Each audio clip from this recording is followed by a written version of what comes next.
Hello दोस्तों, मैं अजय कुमार आपका स्वागत करता हूं अजय विथ मैथ्स में। तो आइए हम मैथ्स की तैयारी करेंगे और मैथ्स को एक सिस्टमिक वे में पढ़ेंगे, जिसमें हम सबसे पहला चैप्टर परसेंटेज स्टार्ट करते हैं। तो आप समझना, ध्यान देना परसेंटेज क्या होता है।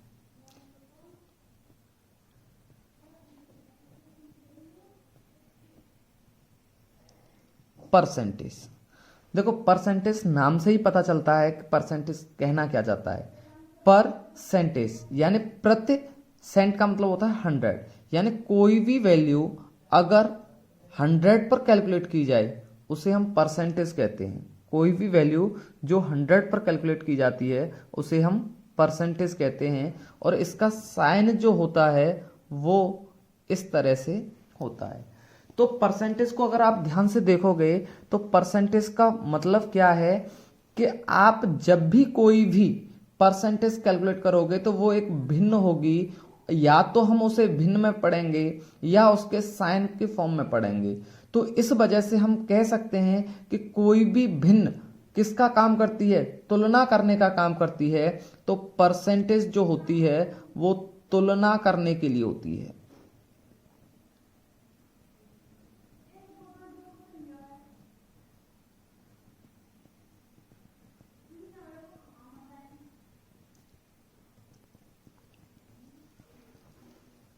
यानी परसेंटेज जब भी हम पढ़ेंगे तो किसके लिए पढ़ेंगे, तुलना करने के लिए पढ़ेंगे। और तुलना वो किस किस वैल्यू में कर सकती है, तो तुलना वो 2 या 2 से अधिक वैल्यू में या 2 से अधिक ऑब्जेक्ट में तुलना करेगी। कोई भी परसेंटेज की फॉर्म हो वो 2 या 2 से अधिक ऑब्जेक्ट में तुलना करती है। जिसमें सबसे पहला बेसिक क्वेश्चन बनता है आपका परसेंटेज को भिन्न में बदलना।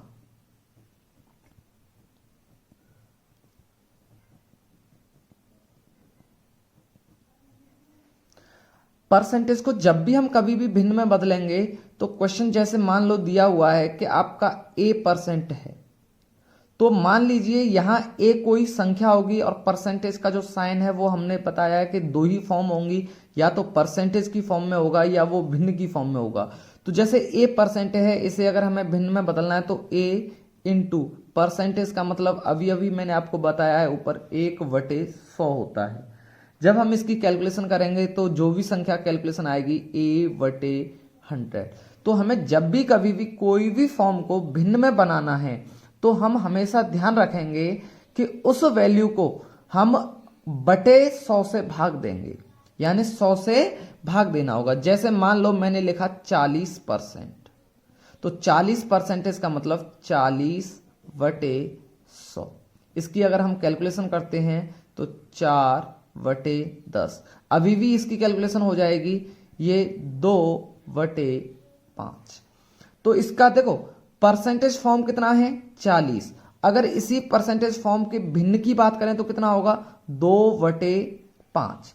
हमें यही चीजें ध्यान रखनी है कि परसेंटेज में बदलवा रहा है या वो भिन्न में बदलवा रहा है। जब भी कभी भी कोई भी क्वेश्चन हो हम 2 ही वजह से छोड़ सकते हैं, या तो उसकी भाषा समझ में ना आए या हमें उसकी कैलकुलेशन ना कर पाए। अगर हमें भाषा भी समझ में आ रही है और कैलकुलेशन भी समझ में आ रही है तो 100% क्वेश्चन आप सॉल्व कर सकते हैं। तो इसे मैं धीरे धीरे आपको सिखाऊंगा कि भाषा को हमें कैसे पढ़ना है और कैलकुलेशन पर आपको अपने हाथ से प्रैक्टिस करनी होगी। आप जितना प्रैक्टिस करोगे आपकी कैलकुलेशन उतनी ही अच्छी होगी। तो आगे इसी तरह से अगर मान लो कोई भी भिन्न वो सॉल्व करवाता है, जैसे मान लो 16 सही 2/3 परसेंटेज को भिन्न में बदलवाना चाहता है, तो किस तरह से बदलेंगे हम कि 16 सही 2/3 है, इसका सबसे पहले साधारण भिन्न बनाएंगे। ये मिश्रित भिन्न है तो 16 × 3 प्लस का 2, तो 16 × 3 करने पर 48 और 2 ये 50। बटे में कितना है 3। और हम जानते हैं परसेंटेज का फॉर्म क्या होता है 1/100। 50 से ये 2 बार कट जाएगा, इस वजह से हम कह सकते हैं 1/6। यानी 16 सही 2/3 कहें या उसी फॉर्म को हम भिन्न के रूप में 1/6 कहें। तो इस तरह से कुछ फॉर्म होती हैं जिन्हें आपको याद रखना है। तो याद रखने के लिए आपको कुछ फॉर्म्स हैं जिसे मैं याद करने का एक तरीका भी बताऊंगा। और इसे आप समझना। जैसे सबसे पहले आपको दिया हुआ है परसेंटेज और परसेंटेज को भिन्न में बदलना। जैसे सबसे पहला है 100%। 100% को अगर मैं भिन्न में बदलता तो उसका होता 1। कैसे? उसी तरह से जैसे मैंने अभी अभी आपको समझाया है कि सबसे पहले आप इसे चेंज कर सकते हैं। जैसे 100%, इस 100% को आप जैसे ही फॉर्म में लिखोगे तो 100 इंटू 1/100, 100 से 100 कैंसिल हो जाएगा, क्या रह जाएगा? 1। तो इसी तरह से जितनी भी फॉर्म है इस तरह से कैलकुलेशन करने के बाद ये बनी हुई हैं। लेकिन अगर ये फॉर्म आपको याद हैं तो आप कैलकुलेशन से बच जाओगे और आप बहुत ही जल्दी क्वेश्चन को अटेम्प्ट कर पाओगे। तो इसलिए आपको ये जो कैलकुलेशन है वो याद रखनी है। जैसे 100% की वैल्यू 1, 50% की वैल्यू 1/2, 33.33%, या इसी फॉर्म को लिखेगा वो 33 सही 1/3%, जिसकी वैल्यू 1/3, 66 सही 2/3 या 66.66% को 2/3 में कहेगा, 25% की वैल्यू 1/4, 75% की वैल्यू 3/4, 20% की वैल्यू 1/5, 16 सही 2/3% की वैल्यू 1/6, 14 सही 2/7% की वैल्यू 1/7, 12 सही 1/2% की वैल्यू 1/8, 11 सही 1/9% की वैल्यू 1/9, 10% की वैल्यू 1/10, 9 सही 1/11% की वैल्यू 1/11, 8 सही 1/3% की वैल्यू 1/12, 6 सही 2/3% की वैल्यू 1/15।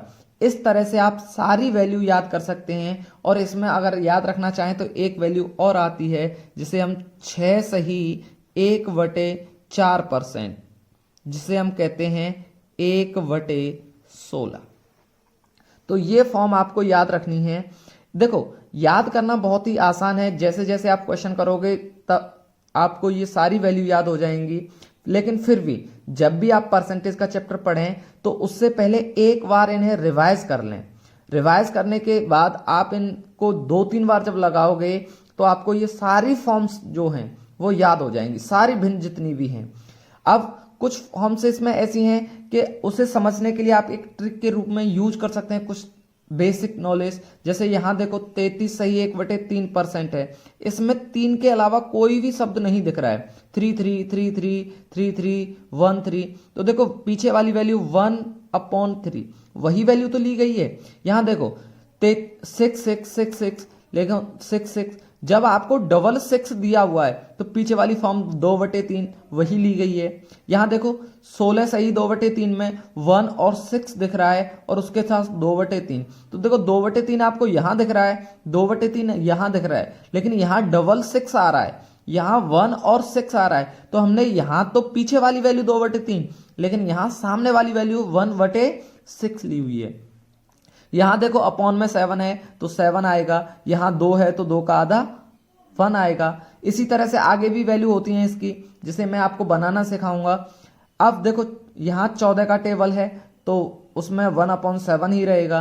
यहां देखो 12 का टेबल होगा तो 1/8 और यहां हमेशा आधा ही आएगा। अगर आप अपॉन में 8 है तो फ्रैक्शन फॉर्म में आधा ही होगा। अब यहां देखो बटे में 9 है तो यहां पर भी 9 है, बटे में 11 है तो यहां पर भी 11 है। और ये फॉर्म्स आपको याद रखनी होंगी। तो जब भी आप इन्हें प्रैक्टिस करोगे तो आपको ये सारी फॉर्म्स जो हैं वो याद हो जाएंगी। तो उम्मीद करता हूं ये सारी फॉर्म्स आपको याद रखनी है। इससे आगे समझते हैं इन फॉर्म्स को बनाने का एक कंडीशन क्या है। मैंने एक तो आपको बताया कि भिन्न में कैसे बदलेंगे, नेक्स्ट समझते हैं इसमें क्या करना होगा। जैसे ध्यान देना, आपको एक बेसिक फॉर्म याद करनी होगी। जैसे मान लो मैं शुरुआत करता हूं 20%। अगर आपको 20% की फॉर्म पता है 1/5। अब देखो वो कई वैल्यू पूछ सकता है इससे। जैसे 1/5 की फॉर्म में क्या क्या पूछ सकता है? 2/5, 3/5, 4/5। वो 5/5 नहीं पूछेगा, क्योंकि 5/5 का मतलब हो जाएगा 1 और 1 का मतलब होता है 100%। तो इसलिए वो ये वैल्यू नहीं पूछेगा। लेकिन ध्यान देना, अगर आपको ये 20% की वैल्यू पता है तो आप इन सारी वैल्यू को माइंड में ही कैलकुलेट कर सकते हैं। जैसे देखो, परसेंटेज का एक काम और होता है, परसेंटेज हमेशा समानुपाती का व्यवहार रखती है।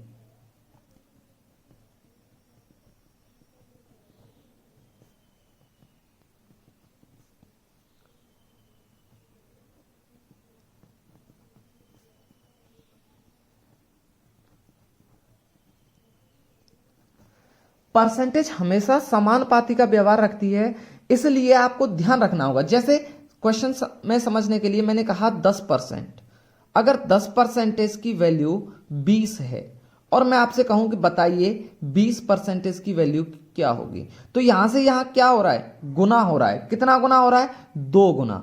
तो यहां पर भी वो वैल्यू उतनी ही गुनी हो जाएगी, 2 गुनी हो जाएगी। तो इस वजह से यहां कितना हो जाएगा, 40।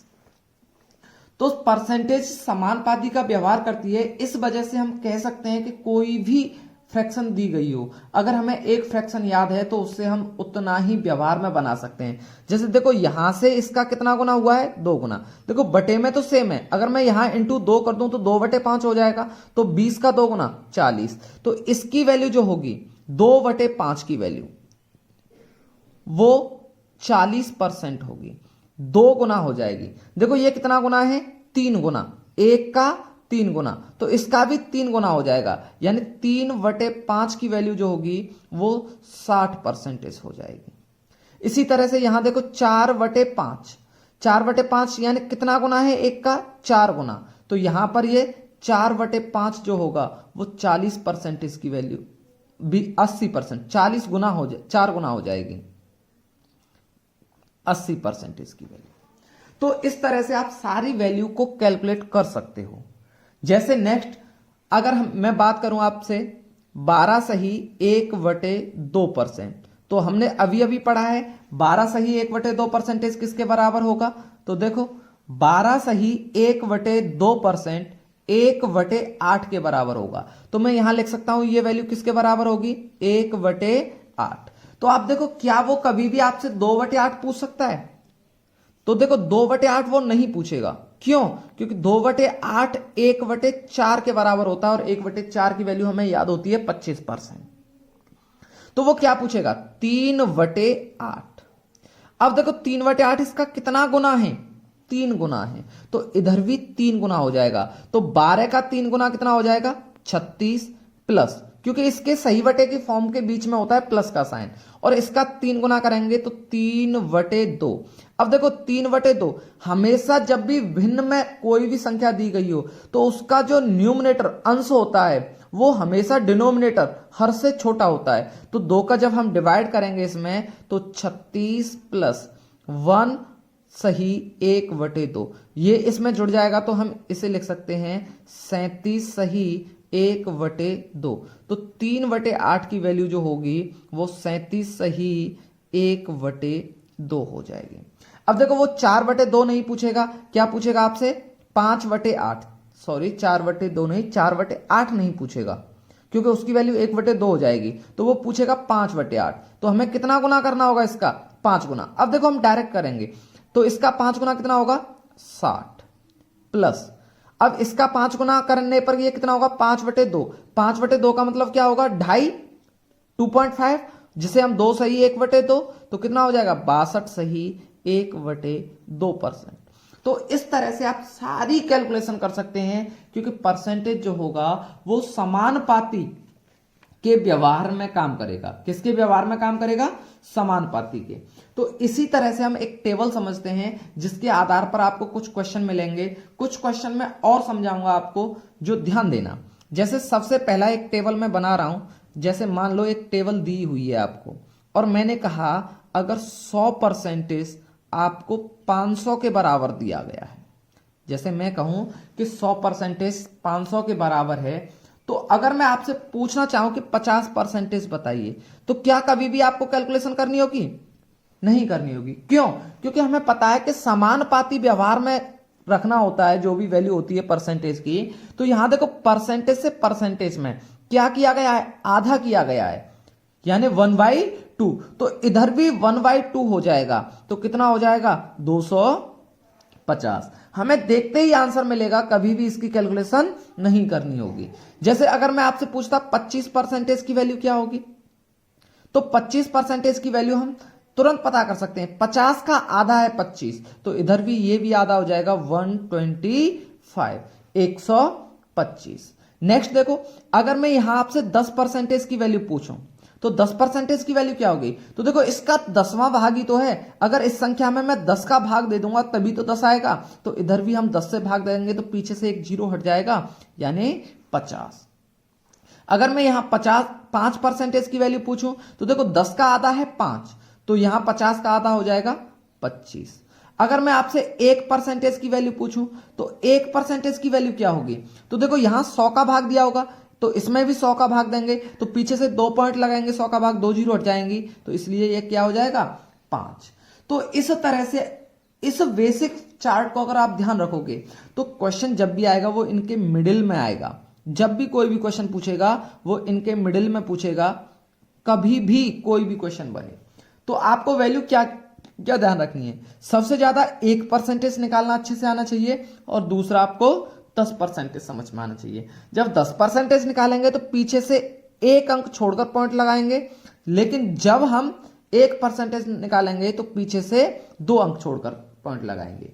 इसी के आधार पर बनने वाले कुछ क्वेश्चन हैं जिन्हें मैं आपको बता रहा हूं। जैसे मान लो मैंने कहा 230%, 230 का 10% क्या होगा। तो अब देखो 10% डायरेक्ट हमें पता करना है कि पीछे से एक अंक छोड़कर, क्योंकि 100% की वैल्यू जो है वो यहां आपको 230 दी गई है। अब हमें पता करना है 10% की वैल्यू, तो कैलकुलेशन करने के लिए तो सबसे पहले हमें 1% पता करना होगा, उस तरह से करना होगा। या आप किताबों में देखोगे तो कैसे करेंगे, 230 इंटू का मतलब इंटू होगा 10/100, 0 से 0, 0 से 0, यहां 23। लेकिन जब आपको ये चीजें पता होगी तो आपको ये चीजें लिखना नहीं पड़ेगा, इन चीजों को हमें लिखना नहीं पड़ेगा। हमें डायरेक्ट पता चलेगा कि 10% 100 का 10वां भाग है, तो इसका भी 10वां भाग होगा, और 10वां भाग जब मैं 10 से भाग दूंगा तो एक अंक छोड़कर पॉइंट लगेगा, यानी 0 हट जाएगा, कितना रह जाएगा, केवल 23। उम्मीद करता हूं ये चीजें आपको समझ में आई होंगी। इसी के आधार पर कुछ क्वेश्चन हैं, उन्हें हम कैलकुलेट करेंगे, और उसे कैलकुलेट करने के लिए मैं आपको किताबों में जो कुछ भी दिया हुआ है उस तरह से भी समझाऊंगा, और आपको बेसिक कंसेप्ट में जो भी हम जल्दी से कैलकुलेशन कर सकते हैं वो। तो ध्यान देंगे आगे। जैसे यहां कुछ क्वेश्चन मैंने लिखे हुए हैं। सबसे पहले लिखा हुआ है 420 का 19%। तो सबसे पहली कैलकुलेशन जब किताबों में आप देखोगे तो ऐसे ही तो लिखा होगा, 420 का गुणा 19%, का मतलब मैंने अभी अभी आपको पढ़ाया है बटे 100। जब हम इसकी कैलकुलेशन करेंगे तो 0 से ये 0 कट जाएगा, 2 से ये 21, 2 से ये 5। आप फिर इसका मल्टीप्लाई करोगे तो मल्टीप्लाई करने के बाद ये कितना हो जाएगा, 19 देखो मल्टीप्लाई करना भी बहुत आसान है। अगर आप इस तरह से कंसेप्ट को पढ़ोगे तो आपको कोई भी दिक्कत नहीं होगी। देखो 19 का मल्टीप्लाई पहले 20 से करो, 19 दूनी 38 होता है, यानी 380। अब 380 में कितना, 1 का मल्टीप्लाई 19 से करोगे तो कितना हो जाएगा, 19। तो 380 में हमें क्या जोड़ना है, 19 जोड़ना है, तो कितना हो जाएगा 399। अब इस 399 में कितने से भाग देना है आपको, 5 से। अब 5 से भाग दोगे तो कैलकुलेशन करनी होगी, तो कैलकुलेशन करोगे कितना होगा इससे, तो देखो 5 से 5 सत्ते 35, बचेगा कितना 4, 5 नाम 45,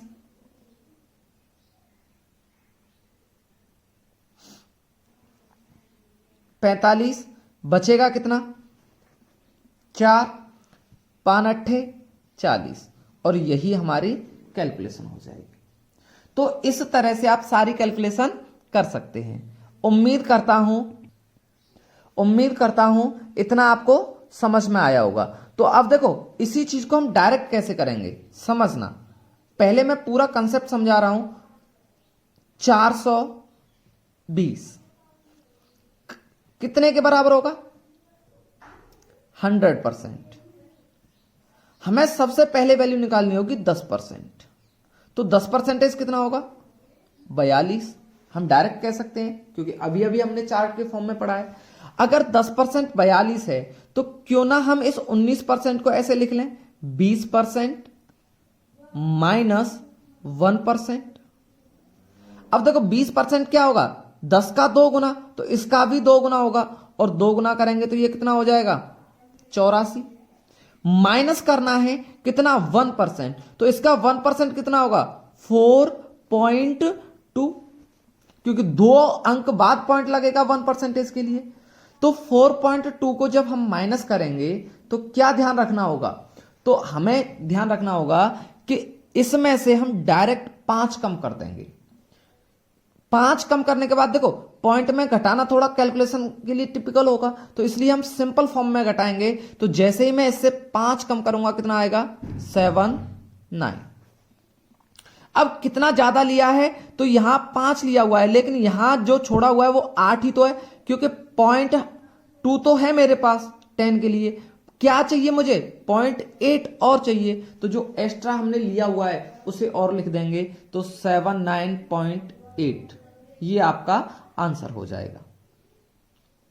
यहां तक उम्मीद करता हूं सभी को समझ में आया होगा।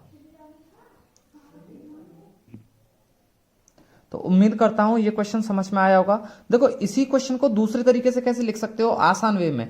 जब कभी भी आपको ऐसी परसेंटेज हो तो आप सिंपल फॉर्म में इस तरह से भी लिख सकते हैं ना, 0 और 100 से भाग देंगे तो 0.2 अंक पर लगेगा 19। आप सिंपल वे में इसकी कैलकुलेशन देखो, 0 से ये पॉइंट जो है 1 अंक इधर चला जाएगा। अब देखो इसका मल्टीप्लाई करोगे, 19 दूनी 38, कैरी कितना रहेगा? 3। अब इसी प्रकार से 19 इंटू 4, 19 चौके 76, 76 में 3 जोड़ेंगे, आंसर।